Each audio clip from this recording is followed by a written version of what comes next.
माताओं बहनों, मैं आपसे पूछना चाहता हूं, आप ईमानदारी से बताना, सच्ची सच्ची बताना, जब स्त्री का स्त्री धर्म हो तो उसे रसोई में जाना चाहिए कि नहीं जाना चाहिए?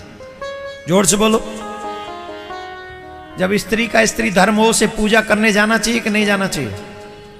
उसे ठाकुर जी की आरती करनी चाहिए कि नहीं करनी चाहिए? जवाब दो, जोर से बोलो। देनी चाहिए, आरती करनी चाहिए, भोग लगाना चाहिए। गांव का बच्चा बच्चा जानता है इस बात को।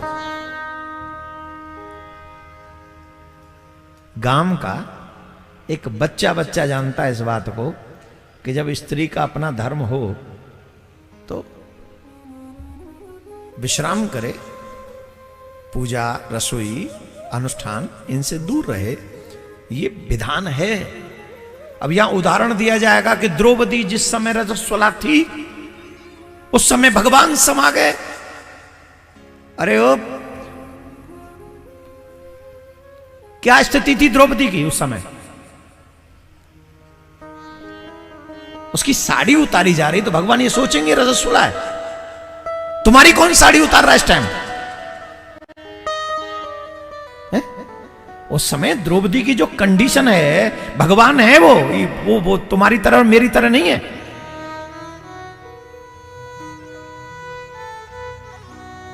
द्रौपदी की रजस्वला स्थिति है, लेकिन विपत्ति उस समय है तो भगवान वहां पहुंच गए।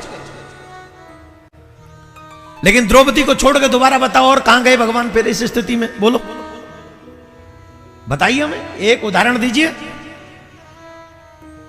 एक तो भक्त पे विपत्ति आ गई इसलिए भगवान दौड़े। दूसरा उदाहरण, उसी रक्त से मनुष्य का जन्म होता है, निर्माण होता है। ये प्रकृति का नियम है, मेरा और तुम्हारा नहीं है। जिस प्रकृति ने उस रक्त से मनुष्य का निर्माण किया है, उसी प्रकृति ने ये हमको कहा है, डोंट डू दिस। उसी पुराण, वही धर्म का ये आज्ञा है, स्पेशली आज्ञा है कि आप रसोई में नहीं जा सकते उन दिनों में, आप पूजा में नहीं जा सकते उन दिनों में। आज अगर हम इस व्यासपीठ पर बैठकर गलत विचारों को हम व्यक्त करेंगे तो आने वाली पीढ़ी धर्म से दूर हो जाएगी और धर्म को अधर्म को धर्म समझ के अधर्म करने लग जाएगी। ये हमारी जिम्मेदारी है। हमें शास्त्रों का पूरा ज्ञान होना चाहिए। आजकल ये तमाम क्वेश्चन आंसर होते हैं और हम उल्टा सीधा कोई भी जवाब देते हैं। अगर आंसर न मालूम हो तो चुप रहो, लेकिन अधर्म को धर्म बना के साबित मत करो।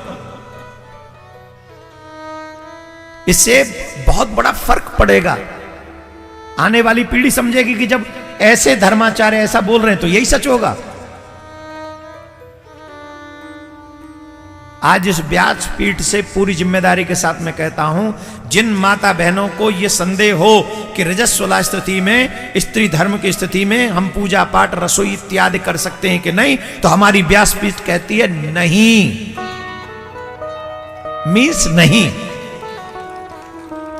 चाहे कितने भी संसाधन आ गए हो, चाहे कितनी भी व्यवस्था हो गई हो, उसके बावजूद भी हमारे शास्त्र इसे स्वीकार नहीं करते। हमारे शास्त्र कहते हैं वो 4 दिन 5 दिन आपके रेस्ट के हैं, आप विश्राम कीजिए। ये नेचुरल है। प्रमाण चाहिए?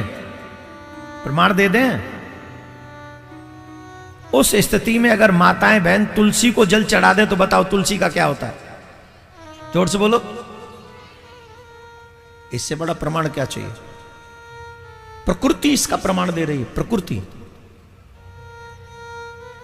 तुलसी को अगर जल चढ़ा दिया गया उस स्थिति में, तुलसी सूख जाएगी। और तुम व्यासपीठ पर बैठ के ऐसे बोलते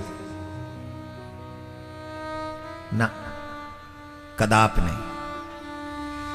मेरे हिसाब से पुरुष लोगों को हर रविवार को छुट्टी मिलती है, काम इत्यादि नहीं करते हैं। माता बहनों को दिन सुबह होता है, रात्रि तक होती है, लगी रहती हैं व्यवस्थाएं। तो प्रकृति ने इस समय के बाद उन्हें मां बनने का सौभाग्य दिया। ये वरदान है उनको। तो इस विधान को उसी तरीके से स्वीकार करें जिस तरीके से ये विधान समाज में ईश्वर ने प्रस्तुत किया है। और जिन्हें मेरी बात से बुरा लगे वो द्रौपदी के अलावा दूसरा मुझे कोई उदाहरण दे दे, मैं मान जाऊंगा। और मैं यहां ये बात किसी को नीचा दिखाने के लिए नहीं बोल रहा हूं, लेकिन कल जब मुझे सुनने को मिला मुझे बहुत दुख हुआ और मुझे लगा कि समाज में ये गलत मैसेज जाएगा और हर एक युवा बच्चा ये सोचेगा कि हम उस स्थिति में भी जो चाहे कर सकते हैं। तो नहीं मीन्स नहीं।